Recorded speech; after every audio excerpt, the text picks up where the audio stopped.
നമസ്കാരം. ശ്രീകൃഷ്ണ കഥാമൃതം ഭാഗം 154 154. ഓം ഗം ഗണപതയേ നമഃ. ഓം സം സരസ്വതേ സ്വാഹ. ഓം ശ്രീ ഗുരുഭ്യോ നമഃ. ഓം ശ്രീ രംഗനാഥശർമ്മണേ നമഃ. നാരായണ നാരായണ നാരായണ നാരായണ നാരായണ നാരായണ നാരായണ നാരായണ നാരായണ നാരായണ നാരായണ. ഓം ശ്രീകൃഷ്ണാർപ്പണമസ്തു. ഓം ശ്രീകൃഷ്ണായ പരബ്രഹ്മണേ നമഃ. ഓം ശ്രീകൃഷ്ണായ പരമാത്മനേ നമഃ. ഹരേ രാമ രാമ രാമ ഹരേ ഹരേ, ഹരേ കൃഷ്ണ കൃഷ്ണ കൃഷ്ണ ഹരേ ഹരേ. ഓം നമോ ഭഗവതേ വാസുദേവായ. ശ്രീമദ് ഭാഗവതം ദ്വിതീയ സ്കന്ധം 2-ാം അധ്യായം. ശ്രീ ശുക ഉവാച. 1-ാം ശ്ലോകം. ഏവം പുരാ ധാരണയാ ആത്മയോനിർ നഷ്ടാം സ്മൃതിം പ്രത്യവരുദ്ധ്യ തുഷ്ടാത് തഥാ സസർജേതമഘോഗദൃഷ്ടിർ യഥാപ്യയാൽ പ്രാഗ്വ്യവസായ ബുദ്ധിഃ. ഏവം പുരാധാരണയാ ആത്മയോനിർ നഷ്ടാം സ്മൃതിം പ്രത്യവരുദ്ധ്യ തുഷ്ടാത് തഥാ സസർജേതമമോഘദൃഷ്ടിർ യഥാപ്യയാൻ പ്രാഗ്വ്യവസായ ബുദ്ധിഃ. ഇതാണ് 1-ാമത്തെ ശ്ലോകം. അതിന് വാക്കാർത്ഥം പറയുമ്പോൾ, ബ്രഹ്മാവ് പണ്ട് നശിച്ചതായ ഓർമ്മയെ ഇപ്രകാരമുള്ള ധാരണ കൊണ്ട് സന്തുഷ്ടനായ ഹരിയിൽ നിന്ന് വീണ്ടും ലഭിച്ചിട്ട് അമോഘമായ ദൃഷ്ടിയും നിശ്ചയാത്മികമായ ബുദ്ധിയുമുള്ളവനായിട്ട് പ്രളയത്തിന് മുമ്പെന്ന പോലെ ഈ ലോകത്തെ ആ വിധം സൃഷ്ടിച്ചു. പ്രളയത്തിന് മുമ്പ് എങ്ങനെയായിരുന്നു അതേപോലെ സൃഷ്ടിച്ചു. ശക്തി എവിടെ നിന്നാണ് കിട്ടിയത്? വിഷ്ണുവിൽ നിന്ന്. ശ്രീ സുഗമുനി അരുൾ ചെയ്യണു. സ്ഥൂലമായ ഭഗവത് രൂപത്തെ ധ്യാനിച്ചുറപ്പിച്ചതായ മനസ്സിനെ, മനസ്സ് എന്തിനുള്ളതാ? സ്ഥൂലമായ വിരാട് സ്വരൂപത്തെ ധ്യാനിച്ചുറപ്പിക്കാം. സർവസാക്ഷിയും സർവേശ്വരനുമായ വിഷ്ണുവിൽ പിന്നെ ഉറപ്പിക്കണമെന്ന് പറയുവാൻ ഭാവിക്കുന്നു. ആദ്യം ഈ പ്രപഞ്ചം സ്ഥൂലമായി കണ്ട് അത് വിരാട് സ്വരൂപമാണ് എന്ന് മനസ്സിലാക്കുക. പിന്നെ വിഷ്ണുവിനെ പാദാദികേശം കേശാദിപാദം ധ്യാനിച്ചുറപ്പിക്കാം. അപ്പോൾ ദൃശ്യാലംബന രൂപമായ, ദൃശ്യത്തിന് ആലംബനമായ രൂപം വൈരാജധാരണയെ ശീലിപ്പിച്ചാൽ സർവന്തര്യാമിയും, ആ വാക്കിനെ നമ്മൾ വിടരുത്, സർവന്തര്യാമിയും അദൃശ്യനുമായ, കാണാൻ പറ്റില്ല. പിന്നെ നമ്മൾ ആരെ കണ്ടു എന്നാണ് പറയണത്? ശ്രദ്ധിക്കണം, ഞാൻ എന്താ പറഞ്ഞത്? Without any reservation I am talking to you. ഈശ്വരൻ സർവന്തര്യാമിയാണ്, അതിലഭിമാനിക്കൂ. ഒരു കുട്ടി പാവുമുണ്ട് ചുറ്റി ഓടുന്നത് കണ്ടിട്ട് അത് ശ്രീകൃഷ്ണനാണ്, ഒരു ആമ പോണ് കണ്ടിട്ട് അത് ശ്രീകൃഷ്ണനാണെന്ന് പറയരുത്. എല്ലാം ശ്രീകൃഷ്ണനാണ്. പിന്നെ എന്തിനാ ഈ ഒരു പ്രത്യേക ഒരു കുട്ടി? എല്ലാ കുട്ടികളും ശ്രീകൃഷ്ണനല്ലേ, എല്ലാ ജീവജാലങ്ങളും ശ്രീകൃഷ്ണനല്ലേ. അപ്പം അദൃശ്യനുമായ ഈശ്വരനിൽ മനസ്സ് താനെ തന്നെ പ്രവേശിച്ചു കൊള്ളണം എന്നാണ് ഈ 2-ാം അധ്യായത്തിൽ വിവരിക്കുന്നത്. അപ്പോൾ ഈശ്വരനെ അനുമോദിക്കൂ, ഈശ്വരനെ അനുകരിക്കരുത് എന്നുള്ളത് ശ്രദ്ധിക്കുക. ദൃശ്യത്തിൽ ഭ്രമിക്കരുത്, ദൃക്കിനെ അനുസന്ധാനം ചെയ്യുന്നുള്ള വേദവാക്യത്തെ ഉൾക്കൊള്ളുക. വിരാട് സ്വരൂപത്തിൽ ധാരണ ചെയ്യുന്നത് കൊണ്ടുള്ള ഫലത്തെ 1-ാമതായി പറയുന്നു. ആദ്യത്തെ അധ്യായത്തിൽ വിവരിച്ച വിധം ഭഗവാന്റെ സ്ഥൂലമായ രൂപത്തിൽ മനസ്സിനെ ഉറപ്പിച്ചതുകൊണ്ട് എല്ലാം ജലമയമായിരിക്കുന്ന സമയത്തിൽ വിഷ്ണുവിൻ്റെ നാഭികമലത്തിൽ നിന്നുണ്ടായ ബ്രഹ്മാവിന് കൽപ്പകാലത്തിൻ്റെ ദീർഘഗതി നിമിത്തം നശിച്ചു പോയതായ സൃഷ്ടി സ്മൃതി, ഹൗ ടു കൺസ്ട്രക്ട്, അല്ലേ, കൺസീവ് സൃഷ്ടി, ഹൗ ടു മേക്ക് സൃഷ്ടി, ധാരണ കൊണ്ട് സന്തുഷ്ടനായ ശ്രീഹരിയുടെ പ്രസാദം നിമിത്തം രണ്ടാമതുണ്ടായി. പൂർവകൽപ്പത്തിൽ താൻ ചെയ്ത സൃഷ്ടിയുടെ സ്വരൂപജ്ഞാനമുണ്ടായി. ഇന്ന വിധമാണ് ഇന്നത് നിർമ്മിക്കേണ്ടത് എന്ന നിശ്ചയവും ബുദ്ധിയിൽ പ്രകാശിച്ച് പ്രളയത്തിന് മുമ്പ് ചെയ്ത വിധം ഈ ലോകത്തെ സൃഷ്ടിക്കുകയും ചെയ്തു. അതുകൊണ്ട് പൂർവോക്ത ധാരണയാൽ വിശ്വം സൃഷ്ടിപ്പാനുള്ള സാമർഥ്യം സിദ്ധിക്കും എന്നറിയണം. ഇതാണ് റീബർത്തിൻ്റെ അവസ്ഥയായിട്ട് വരിക. 2-2.5 വയസ്സായിട്ടുള്ള കുട്ടി മാത്തമാറ്റിക്സ് സോൾവ് ചെയ്യുക, അല്ലെങ്കിൽ കർണാടക സംഗീതത്തിലെ സ്വരസ്ഥാനങ്ങളെ പറ്റിയിട്ടും രാഗവിസ്ഥാനങ്ങളെ പറ്റിയിട്ടും പറയുക, തായമ്പകയിൽ താളം മനസ്സിലാക്കുക, ഇതെല്ലാം പൂർവജന്മാന്തര സ്മൃതിയിൽപ്പെട്ടതാണ്. ഇനി 2ാമത്തെ ശ്ലോകം വരുന്നു. ശാബ്ദസ്യ ഹി ബ്രഹ്മണയേഷ പന്ഥ യന്നാമഭിർധ്യായതി ധീരപാർത്ഥേ പരിഭ്രമം സ്തത്ര ന വിന്ദതേ അർത്ഥാൻ മായാമയേ വാസനയാ ശയാന. ശാബ്ദസ്യ ഹി ബ്രഹ്മണയേഷ ബന്ധ യന്നാമഭിർധ്യായതി ധീരപാർത്ഥേ പരിഭ്രമം സ്തത്ര ന വിന്ദതേ അർത്ഥാൻ മായാമയേ വാസനയാ ശയാന. അപ്പോൾ ഇവിടെ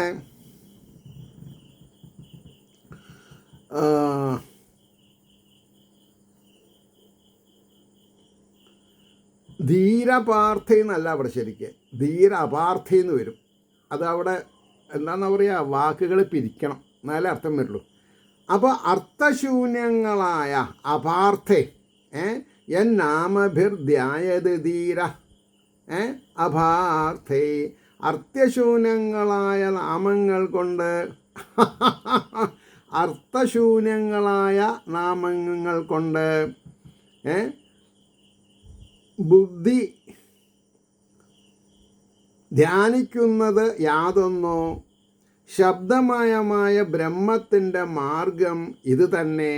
മായാരൂപമായ അതിൽ പരിഭ്രമിക്കുന്നവനും വാസനയോടുകൂടി ശയിക്കുന്നവനുമായ പുമാൻ അർത്ഥങ്ങളെ പ്രാപിക്കുന്നില്ല. അർത്ഥങ്ങളെ പ്രാപിക്കുന്നില്ല എന്ന് പറഞ്ഞാൽ അതാണ് അവിടെ പറഞ്ഞത്. അർത്ഥശൂന്യങ്ങളായ കൂട്ടിപ്പിടിച്ച് അർത്ഥം വിശകലനം ചെയ്യണം. അതിൻ്റെ ഭാവാർത്ഥം ശ്രദ്ധിച്ചോളൂ. ഉപാസന കൊണ്ടുള്ള ഫലത്തെ ആഗ്രഹിക്കാതിരിക്ക വിധം വിരക്തനായ പുരുഷന്, നിഷ്കാമകർമ്മം എന്നർത്ഥം.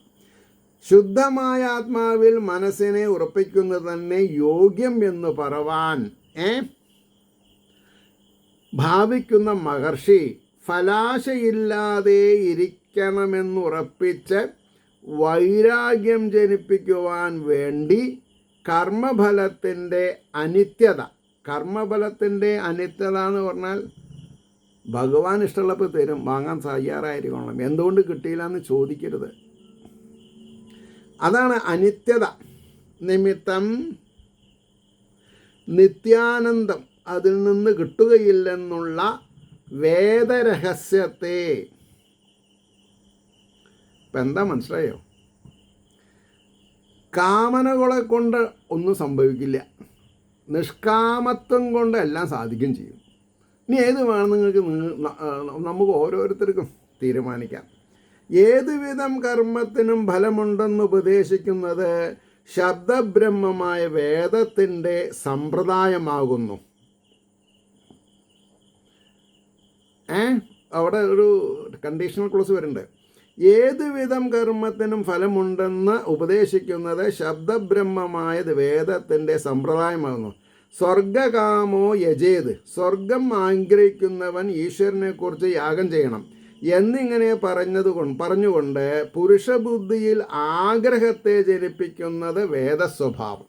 സംഭവിച്ചോളന്നില്ല, വേദസ്വഭാവം.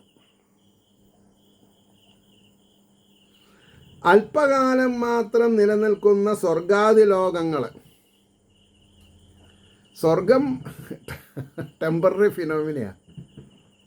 നേരെ മറിച്ച് ധർമാർത്ഥകാമ മോക്ഷം പെർമനൻ്റാ. പുനരഭി ജനനം പുനരഭി മരണമില്ല. പിന്നെ ഇത് വേണം.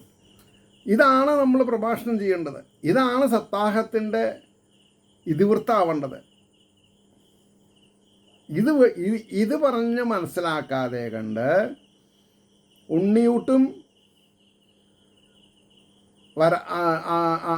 അവതാരവും അവതാര പൂജ, പിന്നെയോ നാദസ്വരമൊക്കെ ആയിട്ട് പോണത്, രുക്മിണി സ്വയംവരം, ഇതൊന്നും അല്ല പ്രശ്നം. പ്രശ്നമോ? അപ്പോൾ അല്പകാലം മാത്രം നിലനിൽക്കുന്ന സ്വർഗാദി ലോകങ്ങളും അവിടെ കിട്ടുന്ന വിഷയസുഖങ്ങളും തുച്ഛങ്ങളാകയാൽ അർത്ഥശൂന്യങ്ങളായ നാമരൂപങ്ങളെ കേട്ട് മോഹിച്ച പുരുഷൻ അവയെ ആഗ്രഹിക്കുന്നു. ഇതിൽ സുഖം സിദ്ധിക്കുമെന്ന വാസനയോടെ ആവക സ്വർഗാദി സ്ഥാനങ്ങളെ പ്രാപിച്ച് അവിടെ വസിച്ചാലും പുണ്യക്ഷയത്തിൽ വീണ്ടും ജനിക്കേണ്ടതായി വരുന്നതിനാൽ ആത്യന്തിക ദുഃഖനിവൃത്തിയും ശാശ്വതമായ ആനന്ദവും അവർക്ക് കിട്ടുന്നില്ല. ശാശ്വതമായിട്ടുള്ളത്. അപ്പം ഐശ്വര്യം സമ്പത്തിലാവരുത്, ഐശ്വര്യം ജ്ഞാനത്തിലാവണം. ജ്ഞാനമാർഗേണ സഞ്ചരിക്കൂ. ആരും ലൂട്ട് ചെയ്യാൻ പറ്റില്ല. എന്നിട്ട് പറയണു, സ്വാഭാവിക ദുർവാസനകളെ അകറ്റി സദ്വാസന ജനിപ്പിക്കുവാനുള്ള ഉപായമായിട്ട് മാത്രമാണ് വേദം അങ്ങനെ ഘോഷിക്കുന്നതെന്ന് ധരിക്കണം. ഇതിനേക്കാൾ സ്പഷ്ടമായിട്ട് ഗോപാലൻ നായർ എന്ത് ചെയ്യും? 3-ാമത്തെ ശ്ലോകം. അതക്കവീർനാമസുയാവധർത്ഥ സ്യാദപ്രമത്തോ വ്യവസായ ബുദ്ധി സിദ്ധേ അന്യഥാർത്ഥേ നയതേത തത്ര പരിശ്രമം തത്ര സമീക്ഷമാണാം. ഒന്നുകൂടി. അതക്കവീർനാമസുയാവധർത്ഥ സ്യാദപ്രമത്തോ വ്യവസായ ബുദ്ധി സിദ്ധേ അന്യഥാർത്ഥേ നയതേത തത്ര പരിശ്രമം തത്ര സമീക്ഷമാണാം. അതിൻ്റെ വാക്കാർത്ഥം പറയണത് അതുകൊണ്ട്, ഏതുകൊണ്ട്? ശാശ്വതമായതിൻ്റെ പിന്നാലെ പോകൂ, അശാസ്ത്രീയമായിട്ടുള്ളതിൻ്റെ പിന്നാലെ പോകരുത്. അതുകൊണ്ട് വിവേകമുള്ളവൻ നാമങ്ങളിൽ അർത്ഥത്തെ മാത്രം ആഗ്രഹിക്കുന്നവനും പ്രമാദമില്ലാത്തവനും ഉറപ്പുള്ളവനും, ഈ ഉറപ്പുള്ളതിനെന്നുള്ളതിന് അർത്ഥം എന്താ ഉണ്ടോ സംസ്കൃതത്തിലെ? വ്യവസായ ബുദ്ധിന, അല്ലാണ്ട് കാശുണ്ടാക്കലല്ല. ഉറപ്പുള്ളവനും ആയിരിക്കണം. പ്രയോജനം മറ്റു വിധത്തിൽ സിദ്ധിക്കുമ്പോൾ അതിൽ അധ്വാനത്തെ നന്നായി ആലോചിക്കുന്നവനായിട്ട് അതിനായി യത്നിക്കരുത്. ഏതിനായിട്ട്? സ്വർഗകാംക്ഷയ്ക്ക് വേണ്ടിയിട്ട്, ഫലപ്രാപ്തിക്ക് വേണ്ടിയിട്ട്. ഇനി അതിൻ്റെ ഭാവാർത്ഥം എനിക്ക് ചിറിയടക്കാൻ സാധിക്കില്ല. കാരണം ഞാൻ വളരെ ലേറ്റായിട്ടാണ് ഈ ഫീൽഡിലേക്ക് വന്നത്, ഇൻഡെപ്തായിട്ട്. പക്ഷേ അതുവരെയുള്ള എൻ്റെ എന്താണെന്നാ പറയുക, അച്ഛൻ്റെ നിരന്തര എന്താണെന്നാ പറയുക ഉപദേശങ്ങൾ ഞാൻ സ്വീകരിക്കുക കാരണം എനിക്ക് ഭയരഹിതമായിട്ട് ജീവിക്കാൻ സാധിച്ചു. അതുകൊണ്ടാണ് ഞാൻ പറഞ്ഞത്. എന്നാൽ എല്ലാ കാര്യങ്ങളും ഭഗവാൻ എനിക്ക് ശരിയാക്കി തരും ചെയ്തു. അപ്പോൾ നമുക്ക് അതിൻ്റെ ഭാവാർത്ഥം പറയാം. എന്നാൽ സർവാത്മന കർമ്മഫലങ്ങളെ വെടിയുന്നതായാൽ പെട്ടെന്ന് ദേഹവും നശിക്കയില്ലയോ എന്നുള്ള ആക്ഷേപം തോന്നാൻ പാടില്ല. അതിനുള്ള സമാധാനം പറഞ്ഞു. ഇന്നത് സ്വീകരിക്കണം, ഇന്നത് ഉപേക്ഷിക്കണം എന്ന് തീർച്ചപ്പെടുത്തുവാൻ ശക്തനായിരിക്കുന്ന വിദ്വാൻ. നോക്കൂ, ഇവിടെ പല കാര്യങ്ങളും പറയുന്നുണ്ട്. അതിലൊരു തീരുമാനമെടുക്കാൻ അവരവർക്ക് സാധിക്കൂ. ഏത് ശരി ഏത് തെറ്റേത് ഭാഗവതം പറയണ്ടല്ലോ. അപ്പോൾ അനർത്ഥ വസ്തുക്കളെ പ്രാപിക്കണോ, അർത്ഥമുള്ള വസ്തുക്കളെ പ്രാപിക്കണോ? അർത്ഥമുള്ളത്, ശാശ്വതമായിട്ടുള്ളത് മോക്ഷമാണ്. അത് മാത്രമേ നോക്കാൻ പാടുള്ളൂ. അപ്പോൾ കർമ്മം നന്നായാൽ എല്ലാം അനുഭവിക്കാം. പക്ഷേ അത് ആത്യന്തികമല്ല. ആത്യന്തികം എന്ന് പറയണമെങ്കിൽ എന്ത് വേണം? ജനിക്കാണ്ടിരിക്കണം. അതുകൊണ്ട് അർത്ഥശൂന്യങ്ങളായും നാമമാത്രങ്ങളായും ഇരിക്കുന്ന ഭോഗ്യവിഷയങ്ങളിൽ എത്രത്തോളം ശരീര നിർവഹണത്തിന് ആവശ്യമുണ്ടോ അത്രത്തോളം മാത്രമേ ശ്രദ്ധിക്കാവൂ. ഈറ്റ് ടു ലിവ് ആവരുത്, ലീവ് ടു ഈറ്റ്. അല്ല സോറി, അതെ, ഈറ്റ് ടു ലിവ്. ജീവിക്കാൻ വേണ്ടി കഴിക്കൂ, ജീവിക്കാൻ വേണ്ടി കഴിക്കൂ, കഴിക്കാൻ വേണ്ടി ജീവിക്കരുത്. അപ്പോൾ ശരീര നിർവഹണത്തിന് ആവശ്യമുണ്ടോ അത്രത്തോളം മാത്രമേ ശ്രദ്ധിക്കാവൂ. ശരീരം കേവലം കർമ്മ കുറുവന്നാപ്നോതി കിൽബിഷം. ശാരീരയാത്രയ്ക്ക് ആവശ്യമായ കർമ്മം ബന്ധഹേതുവല്ല എന്നത് തന്നെ ഭഗവാൻ മതവും, ഭഗവാന്റെ മതം, ഭഗവാന്റെ അഭിപ്രായം. എന്നാൽ അത് തന്നെ സുഖേച്ഛയോടുകൂടിയാകരുത്. കഷ്ടപ്പാട് അനുഭവിക്കാതെ കണ്ട് രസമില്ല ജീവിതത്തിൽ. കഷ്ടപ്പാട് അനുഭവിക്കണം. ആ കഷ്ടപ്പാട് ഈശ്വരൻ്റെ വരദാനാണെന്ന് മനസ്സിലാക്കണം. അപ്പോഴാണ് അതിൽ താല്പര്യം ഉണ്ടാവുള്ളൂ. ഇതിൽ നിന്ന് സുഖം കിട്ടുകയില്ലെന്നുള്ള ഉറപ്പുണ്ടായിരിക്കണം. എന്നാൽ ശരീരം നിലനിൽക്കുവാൻ വേണ്ടുന്ന സാധനം വേറെ വിധത്തിൽ ലഭിക്കുമെന്ന് വന്നാൽ പിന്നെ അതിനായിട്ടുള്ള പരിശ്രമം വെറും പ്രയാസമെന്ന് കണ്ട് ആ യത്നത്തെയും ഉപേക്ഷിക്കുന്നത് വിവേകമുള്ളവൻ്റെ ലക്ഷണമാകുന്നു. ഇനി 4-ാമത്തെ ശ്ലോകം. സത്യാം ചിദോ കിം കശിപോ പ്രയാസേ ബാഹോ സ്വസിദ്ധേ ഹ്യുപബർഹണൈ കിം സത്യഞ്ജലോ കിം പുരുധാന്നപാത്ര്യാ ദിഗ്വൽക്കലാദോ സതി കിം ദുകൂലൈ. സത്യാം ചിദോ കിം കശിപോ പ്രയാസേ ബാഹോ സ്വസിദ്ധേ ഹ്യുപബർഹണൈ കിം സത്യഞ്ജലോ കിം പുരുധാന്നപാത്ര്യാ ദിഗ്വൽക്കലാദോ സതി കിം ദുകൂലൈ. ക്ഷിതി എന്ന് പറഞ്ഞാൽ ഭൂമി. സതിയായിരിക്കുമ്പോൾ ശയ്യയുടെ പ്രയാസങ്ങൾ കൊണ്ട് എന്ത് തന്നിൽ തന്നെ ഇരിക്കുന്ന ഈശ്വരൻ തന്നിൽ തന്നെ ഇരിക്കണത് എന്നുള്ളത് എന്തുകൊണ്ടാണ് നമ്മൾ മറക്കണത്? ആരും പറഞ്ഞു തരുന്നില്ല എന്നുള്ളത് ശരിയാണ്. എന്ത് തന്നിൽ തന്നെ ഇരിക്കുന്ന ബാഹുവുള്ളപ്പോൾ തലയണകൾ കൊണ്ട് എന്ത് അഞ്ജലി. സത്തായിരിക്കുമ്പോൾ ബഹുവിധമായ അന്നപാത്രം കൊണ്ട് എന്ത് ദിഗ്വൽക്കലം എന്നിവ. സത്തായിരിക്കുമ്പോൾ വിശിഷ്ട വസ്ത്രങ്ങൾ കൊണ്ട് എന്തിനാണ്? മരവുരി ഉടുക്കാനുണ്ടെങ്കിൽ പിന്നെ അതില്ലാതെ കണ്ട് മെയ്ഡ് ഇൻ ചൈന വേണോ? ആലോചിച്ച് നോക്കൂ. നല്ല ഇന്ത്യൻ മെയ്ഡ് ഖാദി ഉണ്ടല്ലോ, എന്തുകൊണ്ട് ഉപയോഗിച്ചുകൂടാ? അതിൻ്റെ ഭാവാർത്ഥം ശരീരത്തെ നിലനിർത്തുവാനുള്ള സാധനം മറ്റൊരു വിധം സിദ്ധിക്കുമെന്ന് പറഞ്ഞതിനെ 2 ശ്ലോകം കൊണ്ട് വിവരിക്കുന്നു. ഉറക്കം വരുമ്പോൾ കിടക്കുവാൻ വിസ്തീർണമായ ഭൂമി എങ്ങുമുള്ളതിനാൽ ശയ്യസമ്പാദന പ്രയത്നം ആവശ്യമില്ല. നന്നായിട്ട് ഉറങ്ങുമ്പോൾ എവിടെ കിടന്നാലും ഉറങ്ങും. നന്നായി ഉറക്കം വന്നില്ല വിചാരിക്കുക, AC ഇട്ട റൂം 6 ഇഞ്ച് ഡെപ്ത് ഉള്ള മെത്തയിൽ കിടന്ന ഉറക്കം വരുമോ? ഇല്ല. പ്രശ്നയോ? അപ്പോൾ പറയണു, തലയുയർത്തി വെപ്പാൻ സ്വാധീനത്തിൽ കൈതണ്ടയുള്ളതിനാൽ തലയണയ്ക്ക് വേണ്ടിയും യത്നിക്കേണ്ടതില്ല. ഇതൊക്കെ പറഞ്ഞാൽ തല്ലുകൊള്ളും ബൈക്ക് കെട്ടിയിട്ട്. അതുകൊണ്ട് ഞാൻ അത് ചെയ്യാറില്ല. കാരണം ഈ വേവ് ലെങ്ത് മാച്ച് ചെയ്യുന്നവരോട് സംസാരിക്കാവൂ, അല്ലാത്തവരോട് സംസാരിക്കാൻ പാടില്ല. പിന്നെ പറയണു, കൈകൾ രണ്ടും കൂട്ടിയോജിപ്പിച്ചാൽ അത് തന്നെ അന്നം നിറയ്ക്കുവാനുള്ള പാത്രമായിരിക്കുമ്പോൾ കൈക്കുമ്പിളിൽ കിട്ടിയത് കഴിച്ചാൽ മതി അത്ര വിശപ്പ് മാറാനേ. അങ്ങനൊരു കാലം ഉണ്ടായിരുന്നു. അന്നാണ് ഋഷീശ്വരന്മാരൊക്കെ ഉണ്ടായിരുന്നത്.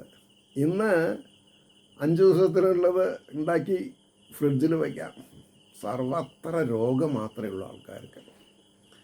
അത് കഴിഞ്ഞിട്ട് പറഞ്ഞു, ബഹുവിധങ്ങളായ അന്നപാത്രങ്ങൾക്ക് വേണ്ടിയുള്ള ശ്രമവും നിഷ്ഫലം തന്നെ. കുറച്ചല്ലേ വേണ്ടു പാത്രം. നമ്മൾ ഓരോരുത്തരും വീട്ടിൽ എത്ര എക്സസ് പാത്രങ്ങളുണ്ട്. ജനറേഷൻ മാറുമ്പോൾ അവരെടുത്തിട്ട് വലിച്ചെറിയും. നമ്മൾ സൂക്ഷിച്ച് വെച്ചത് അവരെടുത്ത് വലിച്ചെറിയും. പിന്നെ പറഞ്ഞു, ദിക്കുകൾ മുതലായ ആച്ഛാദന സാധനങ്ങൾ അയത്നസിദ്ധങ്ങളായിരിക്കെ വിശിഷ്ട വസ്ത്രങ്ങൾക്ക് വേണ്ടി ചെയ്യുന്ന ശ്രമവും നിരർത്ഥകം. വിരക്തിയുടെ ഫലമാണ് ഈ വക വിചാരം. ഭക്തിജ്ഞാന വൈരാഗ്യം എന്ന് വായോണ്ട് പറഞ്ഞാൽ പോരാ. പറഞ്ഞു പറയാം. ഇനി 5-ാമത്തെ ശ്ലോകം. ചീരാണി കിം ഭദിനഃസന്തി ദിശന്തി ഭിക്ഷാം നൈവാംഗ്രിപാ പരഭൃതസരിതോ അപസൃഷ്യൻ രുദ്ധാഗുഹാ കിം ജിതോ അവധിനോപസന്നാൻ ന ഉപസന്നാൻ കസ്മാൽ ഭജന്തി കവയോ ധനദുർമദാന്ധാൻ. ചീരാണി കിം ഭദിനഃസന്തി ദിശന്തി ഭിക്ഷാം നൈവാംഗ്രിപാ പരഭൃതഃ സരിതോ അപ്യശുഷ്യൻ രുദ്ധാ ഗുഹാ കിം അജിതോ അവധി ന ഉപസന്നാൻ കസ്മാൽ ഭജന്തി കവയോ ധനദുർമദാന്താൻ. ഈ ശ്ലോകത്തിന് പറയുന്ന വാക്കാർത്ഥം, വഴിയിൽ കീറത്തുണികൾ ഇല്ലയോ, അന്യരെ ഭരിക്കുന്ന അല്ലെങ്കിൽ പോറ്റുന്ന പാദങ്ങൾ ഭിക്ഷയെ തരുന്നില്ലയോ, നദികൾ വറ്റിപ്പോയോ, ഗുഹകൾ അടഞ്ഞുവോ, ഭഗവാൻ ശരണം പ്രാപിച്ചവരെ രക്ഷിക്കുന്നില്ലയോ. ആ ഒരു ചോദ്യം ഉണ്ടല്ലോ,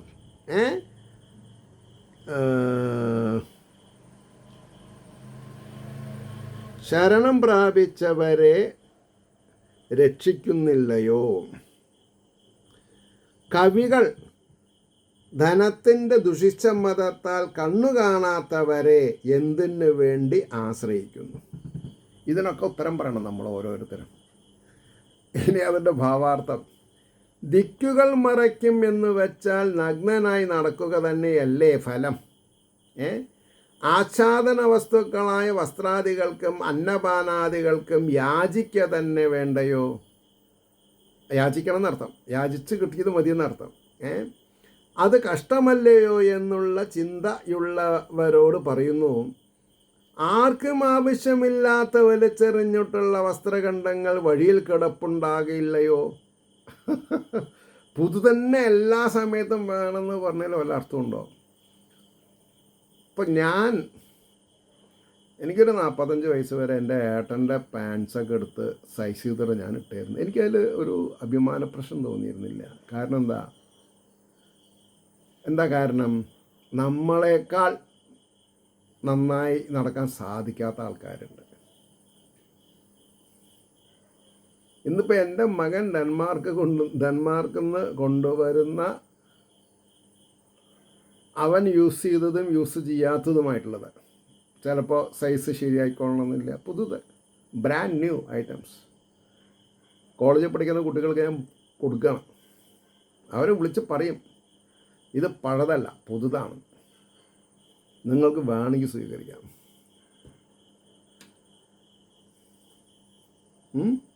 അതിലുണ്ടാവുന്നൊരു സംതൃപ്തി ഉണ്ട്. എൻ്റെ മകൻ്റെ പുതിയ ഡ്രസ്സ് ഇട്ടിട്ട് ഒരു കുട്ടി നടന്നു പോകണ കാണുമ്പോൾ അതൊരു സന്തോഷമുണ്ട്. അത് പറഞ്ഞറിയിക്കാൻ പറ്റില്ല. അപ്പോൾ പറഞ്ഞു,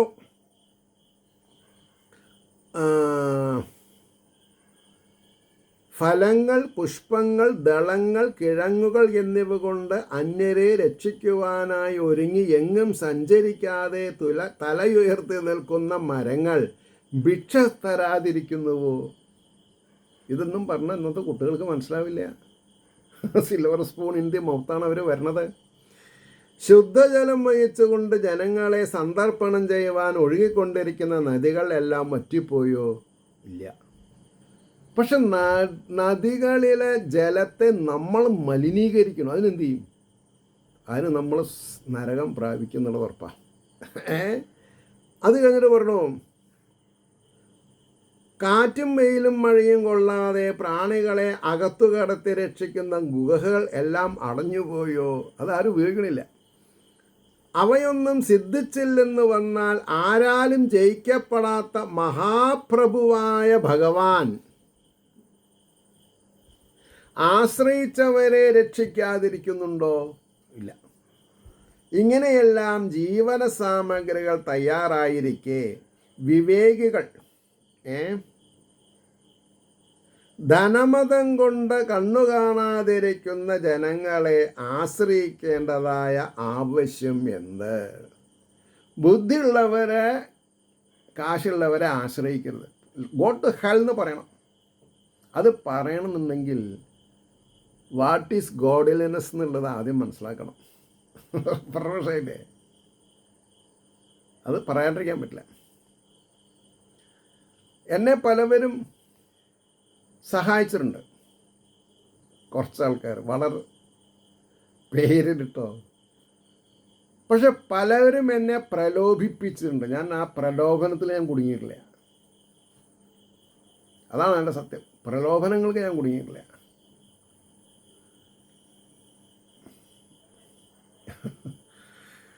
വളരെ എന്താണെന്നാ പറയാ, ഈ ജീവിതം എന്നുള്ളത് ട്രിക്കിയാണ്.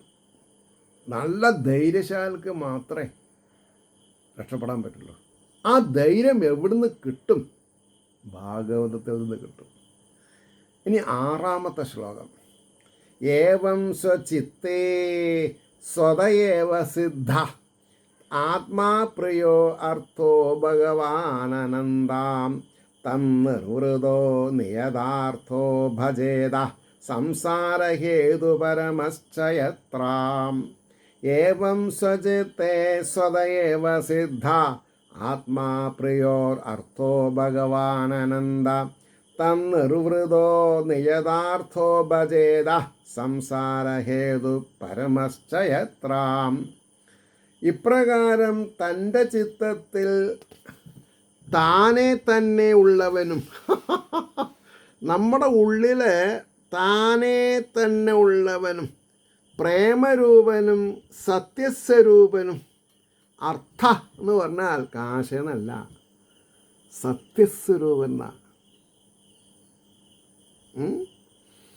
അപ്പോൾ ധർമാർത്ഥ കാമമോക്ഷം എന്ന് പറഞ്ഞാൽ അർത്ഥം എന്ന് പറയുന്നത് ധർമ്മം കൊണ്ട് സത്യസ്വരൂപനെ കാണാം. ആരാപ്പം ഇത് മനസ്സിലാക്കിയത്? ആലോചിച്ച് നോക്കും. ഐശ്വര്യപൂർണനും ഭഗവാൻ എന്ന് പറഞ്ഞാൽ ഐശ്വര്യപൂർണനാണ്. ഞാൻ ഭഗവാൻ രാജഗോപാലൻ എന്ന് പറഞ്ഞാൽ എനിക്ക് ഐശ്വര്യം പൂർണ്ണമായിട്ടുണ്ടോ? എന്നോടൊരാൾ ചോദിച്ചാൽ ഞാൻ എന്താ പറയുക?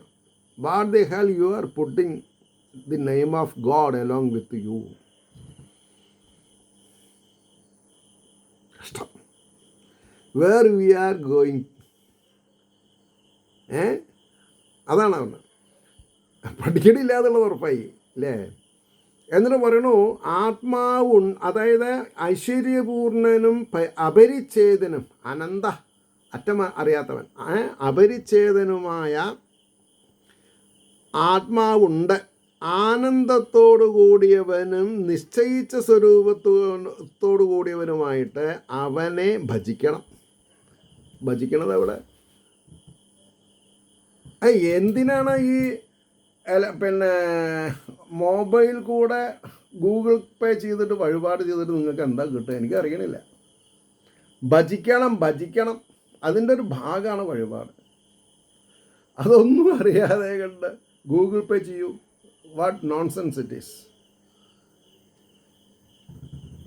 ഭജിക്കണം. യാതൊന്നിൽ സംസാരകാരണനാശം സംഭവിക്കും. ഭജനയിലാണ്, ഭഗവാനെ അർത്ഥമറിഞ്ഞ് ഭജിക്കുന്നതിലാണ് സംസാര കാരണനാശം സംഭവിക്കേണ്ടത്. സംസാരകാരണ നാശം സംഭവിച്ചില്ലെങ്കിൽ ജീവിതം വളരെ മോശമല്ലേ? ആലോചിച്ച് നോക്കൂ. ഇനി എന്താ പറയുക, അതിൻ്റെ ഭാവാർത്ഥം പറഞ്ഞു നിർത്താം. മേൽപ്പറഞ്ഞ വിധം സർവത്തിലും എല്ലാറ്റിലും വിരക്തനായിരിക്കുന്ന പുരുഷൻ, നോട്ട് നൗ, സം ടൈം, ഞാൻ അങ്ങനെയും പറയാം, എപ്പോഴെങ്കിലും നമുക്ക് വിരക്തൻ ആവണ്ടേ? ഇല്ലെങ്കിൽ എന്താ പ്രശ്നം? ഈ അഡ്വാൻസ് ബുക്ക് ചെയ്യണ കൂടുതൽ എനിക്ക് ജനിക്കണം എന്ന് എന്തിനാ ബുക്ക് ചെയ്യണത്? അതുകൊണ്ടാണ് എന്താണെന്നാ പറയുക, നിഷ്കാമകാമം ചെയ്യൂ, രക്ഷപ്പെടൂ. അപ്പോൾ വിരക്തനായിരിക്കുന്ന പുരുഷൻ പിന്നെ എന്ത് ചെയ്യണമെന്ന് ഇവിടെ വിവരിക്കുന്നു. സർവത്തിൽ നിന്നും വിരക്തിയെ പ്രാപിച്ചവൻ തൻ്റെ ഹൃദയത്തിൽ സ്വതേ ഉള്ളവനും പ്രേമരൂപനും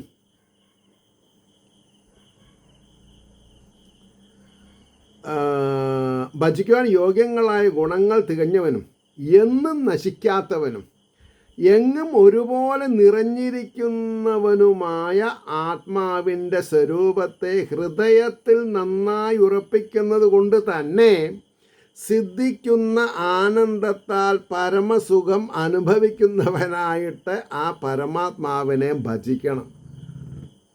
പിന്നെന്തിനാ ഈ വെർച്വൽ ക്യൂ? ആലോചിച്ച് നോക്കുകയാണ്.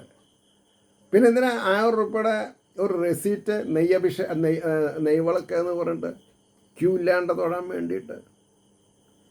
10 പൈസയുടെ ചിലവില്ലല്ലോ ആത്മാനന്ദം, ആത്മാരാമത്വം ഉണ്ടാവാൻ. 10 പൈസ ചിലവില്ല. ആ പൈസയൊക്കെ നമ്മൾക്ക് നിർധനരായരെ സേവിക്കൂ. ഭഗവാന്റെ പ്രത്യക്ഷ രൂപങ്ങളാണ് നിർധനർ. ഫീസ് കൊടുക്കാൻ കഴിയാത്തവരെ സഹായിക്കൂ, മരുന്ന് വാങ്ങാൻ കഴിയാത്തവരെ സഹായിക്കൂ, വീടില്ലാത്തവർക്ക് ചെറിയ വീടുകൾ വയ്ക്കൂ. അതിനാദ്യം നമ്മൾ വലിയ വീടുകൾ വയ്ക്കാതേണ്ടിരിക്കണം. വലിയ വീട് വയ്ക്കുന്നവന് ചെറിയ വീട് കൊടുക്കാൻ സാധിക്കില്ല. ചെറിയ വീട് വയ്ക്കണവന് അതേപോലെ ചെറിയ വീട് മറ്റുള്ളവർക്ക് കൊടുക്കാൻ പറ്റും. അപ്പോൾ ആദ്യം നമ്മൾക്ക് നമ്മുടെ മനസ്സിനെ നിയന്ത്രിക്കാൻ സാധിക്കണം. എത്ര കോടിയുടെ വീട് കേളെന്ന് ചോദിക്കരുത്. അപ്പോൾ അങ്ങനെ ഭജിക്കുന്നത് കൊണ്ട് സർവസങ്കടത്തിനും കാരണമായിരിക്കുന്ന സംസാരത്തെ ജനിപ്പിക്കുന്ന മൂലകാരണമായ അവിദ്യ നശിക്കും. ഇതിൽ വല്ല സംശയം ഉണ്ടെങ്കിൽ നിങ്ങൾക്ക് എന്നോട് സംസാരിക്കാം. Please come to the point. പ്രമശയിലേ, എനിക്കൊരു ജാടയുമില്ല, എനിക്ക് സമയക്കുറവുമില്ല. പക്ഷേ